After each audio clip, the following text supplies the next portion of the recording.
궁금한 뒷이야기를 들어보면서 물음표가 느낌표로 바뀌는 뉴스의 재구성 뉴스야 시간입니다. 일요일은 정치부 서주민 기자와 함께합니다. 자, 첫 번째 물음표부터 보죠. 네, 첫 번째 물음표는 임동호 슬픈 예감 적중으로 했습니다. 지난해 울산시장 선거 때 이 경선도 못 해보고 탈락한 임동호 전 최고위원 이야기군요. 그렇습니다. 그 불출마 조건으로 총영사 등의 자리 제안을 했다 받았다 이런 의혹들이 나오는 당사자입니다. 임 전 최고위원은 그 당시 송철호 울산시장의 공천 경쟁자였는데 이 장면을 보시면 지금 보시는 장면을 보시면 왜 슬픈 예감이라고 제목을 뽑았는지 아마 짐작이 가실 겁니다. 보시죠. 내가 이 자리에서 후보가 되지 않는 경우에 있더라도 반드시 우리 당에 자산 나와서 당을 원망하지 마십시오. 우리가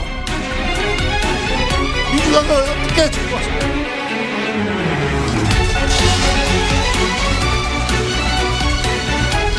우리 당이 얼마나 들었는지 오래되고 당을 제대로 하는지 모르겠지만 저는 말씀드리고 싶고. 자, 저게 언제 영상인데 저렇게 좀 분위기가 그렇게 좋지는 않네요. 네, 지난해 3월 31일 임 전 최고위원이 그 예비후보 선거사무소 개소식 때 했던 연설의 영상입니다. 후보 개소식 때 저런 얘기를 했다는 건가요? 네, 송철호 시장 그 단수 공천이 결정되기 사흘 전입니다. 예.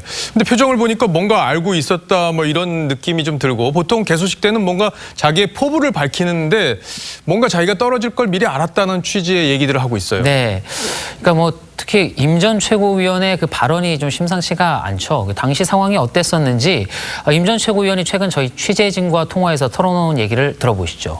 사실은 내부적 논의가 그렇게 일어나는지 대충 감은 잡았는데 정확하게 알 수는 없어. 왜 갑자기 저한테 자리 제의가 오고 왜 갑자기 공사사장을 꺼내는가.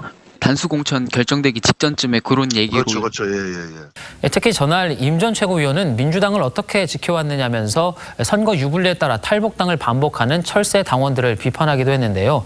재미있는 건 수차례 당적을 옮겼던 송철호 울산시장도 당시 예비후보 자격으로 개소식에 참석했다는 점입니다. 지금 화면으로 나오고 있는데 이 송 시장은 2014년 울산 남구을 국회의원 보궐선거를 앞두고 탈당했다가 낙선하고 2017년 다시 복당한 상태였습니다. 근데 결국에는 사흘 뒤에 이제 단수 공천이 결정이 된 건데 송 시장 입장에서는 좋은 일이었겠지만 네. 지금 임동호 전 최고위원 입장에서는 정말 하늘이 무너지는 그런 상황이었겠어요. 그렇습니다. 임 전 최고위원은 그 민주당 지지 기반이 약했을 때부터 지역당 활동을 울산에서 해왔었습니다. 최근 발간된 임 전 위원의 바로 이 자서전 어렵게 구했습니다. 예, 저게 시중에 팔지 않던데 어떻게 구했나요? 잘 안 팝니다. 예. 이 자서전에도 이 송 시장을 겨냥한 내용이 적지 않습니다. 이 한 부분을 보면요, 이 A 변호사 등을 보면서 노무현 후보가 그렇게 어려울 때 돕지 않고서 다른 당에 있거나 또 모른 척하다가 왜 이제야 나타나는지 이해가 되지 않았다라고 적혀 있습니다. 여기서 익명으로 적힌 이 A 변호사가 바로 송철호 시장입니다. 그러니까 송철호 시장이 여기저기 당을 왔다 갔다 했고 노무현 대통령도 지키지 않았다 이런 점을 지적을 한 건데 다른 내용은 또 없습니까? 네, 2016년 총선 때 울산 남구을 민주당 후보로 출마했던 동생, 그러니까 임동욱 한국산업안전공단 상임감사 얘기도 있습니다. 같은 지역구에 송철호 후보가 무소속으로 출마를 했었는데 임 전 최고위원은 송 시장을 역시 A 후보라고 표현을 하면서 이 후보 양보 단일화 등 여러 가지로 이 동생에게 압박이 가해지고 또 여러 곳에서 나에게도 연락이 왔다 이렇게 썼습니다. 임종석 전 실장과의 친분을 보여주는 대목도 자주 나오는데요. 2011년 중구청장 보궐선거 때 임 전 실장이 울산에 내려와서 상주하며 도와줬다는 내용, 또 선거에 임하는 자세를 문제 삼아서 임 전 실장에게 야단을 맞았다는 내용, 또 방송 토론을 앞두고 임 전 실장으로부터 과외를 받았다는 내용 등이 적혀 있습니다. 임 전 실장 측은 임 전 실장이 임 전 의원을 모르지는 않는다면서도 사적인 대화를 나눌 만한 친구는 아니라고 했습니다. 예.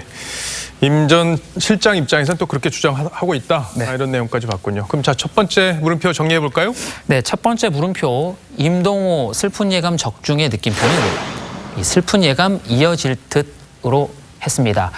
민주당 울산시당은 이 책, 아까 보신 그 책 내용 중에 당과 일부 당원의 명예를 훼손하는 내용이 담겼다는 이유를 들어서 임 전 최고위원의 제명을 결정을 했습니다. 중앙당 윤리심판원은 오는 30일 이 징계 확정 여부를 최종 결정합니다. 예, 30일을 또 결과를 잘 지켜봐야겠습니다. 예. 자, 다음 물음표로 가보죠. 네, 두 번째 물음표는 여야 네가 꼼수다로 했습니다. 네가 꼼수다. 네. 이렇게 나는 꼼수다에서 뭐 따온 것 같은데 네. 제목이 나가 아니라 너네요. 네, 그 자유한국당이 최근 비례한국당을 따로 만들어서 비례대표 의석을 지키겠다고 하자 정의당 윤소아 원내대표가 페이스북에 이렇게 비판을 했습니다. 당신들의 수준이 딱 그러하다. 비례한국당 창당을 촉구한다. 내년 총선 폭망하고 위성 탓하지 마시길 바랍니다. 이렇게 비꼰 겁니다. 예, 뭐 한국당이 비례 한국당을 만든다고 하면 사실 꼼수로 볼 측면도 있긴 해요. 네. 근데 한국당도 할 말이 있을 것 같습니다. 네, 그렇습니다. 앞서 그 민경욱 의원이 페이스북에 올린 사진입니다. 한번 보시면요. 이게 공보입니다. 경기도 그 비례대표 의원 선거 공보인데 나라는 민주당이 맡기셨다면 정당 투표는 정의당입니다. 이렇게 써 있습니다. 민 의원은 이를 두고 대놓고 지역구 투표는 민주당에 또 정당 투표는 정의당에 달라고 했으면서 비례한국당은 절대로 안 된다는 것도 정의당스럽지 않다. 이렇게 비판을 했습니다. 그러니까 결국엔 민 의원 얘기가 맞는 건지 한번 검증을 또 해봐야겠어요. 네, 일단 그 저 선거 공보는 그 지방선거 당시 경기도지사와 도의원 선거 때 사용됐던 건데 그런 취지의 내용이 담겨 있긴 합니다. 그러니까 민주당 도지사를 선택하겠다는 당신께 혹시 정당 투표는 결정을 하셨나요? 라고 돼 있는데요. 이 도지사는 민주당 후보를 찍더라도 정당 투표만큼은 정의당에 해달라는 취지입니다. 그러니까 정의당 당신들도 과거에 비슷한 방식으로 선거운동 한 거 아니냐 네. 이런 게 이제 한국당 주장 같은데 그래도 정의당이 뭐 위성 정당까지 만든 건 아니잖아요, 내용이. 아, 그렇습니다. 그 정의당 입장에서는 이 승자 독식인 지역구 선거에 진입하기가 어렵기 때문에 이 비례대표로라도 진입할 수 있게 해달라는 호소로 볼 수 있고요. 한국당이 말하는 비례정당은 지역구 의석수에 더해서 비례의원까지 더 가져가려는 욕심이다. 이렇게 비판을 하고 있습니다. 뭐 석패율제에 과거에 이제 심상정 대표가 반대했다가 이번에 또 다시 찬성하고 있고 또 저런 모습까지 보이면서 이제 소수 정당이 좀 몸부림을 친다 뭐 이런 평가가 나오기도 해요. 네. 그런데 이제 소수 정당으로선 또 의석 확보를 위한 어떤 뭐 불가피한 측면도 있다. 여러 가지 면으로 볼 수 있을 텐데 네. 그런 점들은 아마 유권자들의 판단에 맡겨야 될 것 같아요. 네. 그래서 물음표 정리해 볼까요? 예. 물음표 두 번째 물음표 여야 네가 꼼수다의 느낌표는 내가 하면 묘수, 네가 하면 꼼수로 예, 했습니다. 많이 듣던 얘기입니다. 네. 자, 느낌표만 봐도 뭐 무슨 내용인지 시청자 여러분은 판단하셨을 것 같아요. 자, 잘 들었습니다. 네. 지금까지 서주민 기자였습니다. 네.